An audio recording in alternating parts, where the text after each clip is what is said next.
Well, if you're asking me to do that, then we must do it from 3 different levels. Okay. The first level would be the formal economy, which is basically what we're dealing with here. But you still have 2 other strata: the informal economy and the underground economy. And this is where the decisions and policies that you take to help the formal economy actually is most felt.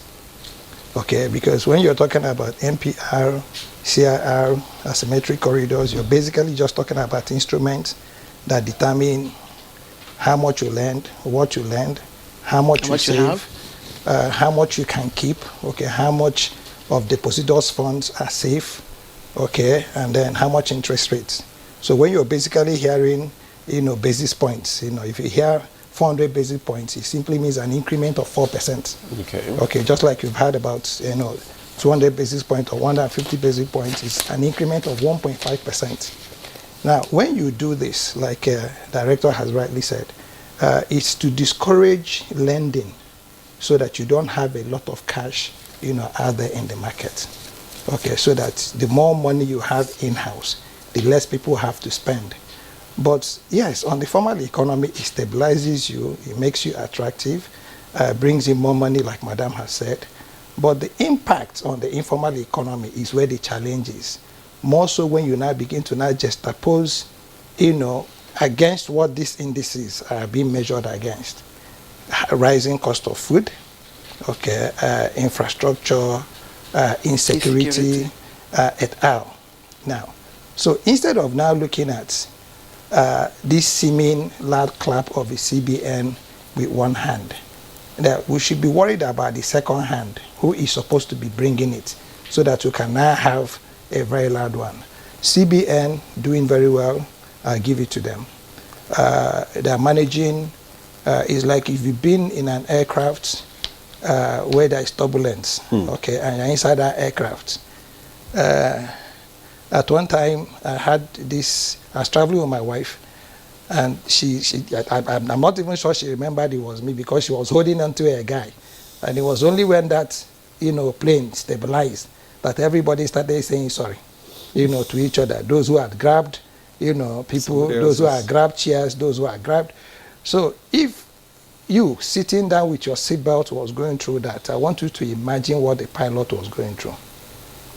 Okay, so for what we are seeing now as the passengers, I also want you to think about what the CBN people are actually going through, having to look at people's faces to say to them, we're taking these tough decisions for our tomorrow.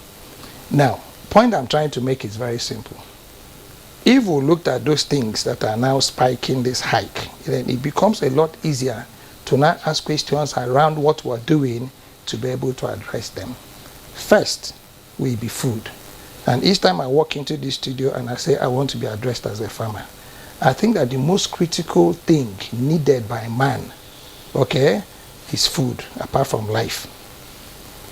Okay? The moment you are food insecure, they say a hungry man is an angry man. But the end of that statement is that an angry man is a madman. Okay? The moment you see somebody who is starving, you see somebody who is totally and completely disconnected from reality. And should we have food crisis as a country? That would be the question. Do we have what it takes for us to be able to now rein in, our food challenges and probably eliminate one very major factor that is driving inflation? And the answer will be a very loud yes. And maybe as we deepen the conversation, I'll be able to tell you, because those things are existing, those structures are there. Do we have enough to rein in the second major factor, insecurity? What is insecurity? Okay, insecurity is social, disorder, as it were. Now, 3 factors will cause it. Are people doing what they are doing because they see it as the fastest and easiest means to be able to create a livelihood? What you call insecurity, is it an economy? Okay, in that economy, do they have an alternative? Do they have choices? Have you given them choices? Now, the third will be infrastructure. What do you call infrastructure? The moment you mention infrastructure, what enters into somebody's mind will be very tall, huge buildings, bridges, et al. Have we ever thought about a greenhouse being infrastructure? Have we thought about, you know, a clinic in the village being infrastructure? Have we even thought about education, okay, skills being infrastructure? So point I'm trying to make is that whereas we're looking at CIR being maintained at 40%, so that what that means is that you must keep 40% of the value, okay, of whatever it is you have in the central bank, so that depositors' funds are safe. Now, this is for the clears of the world. Okay?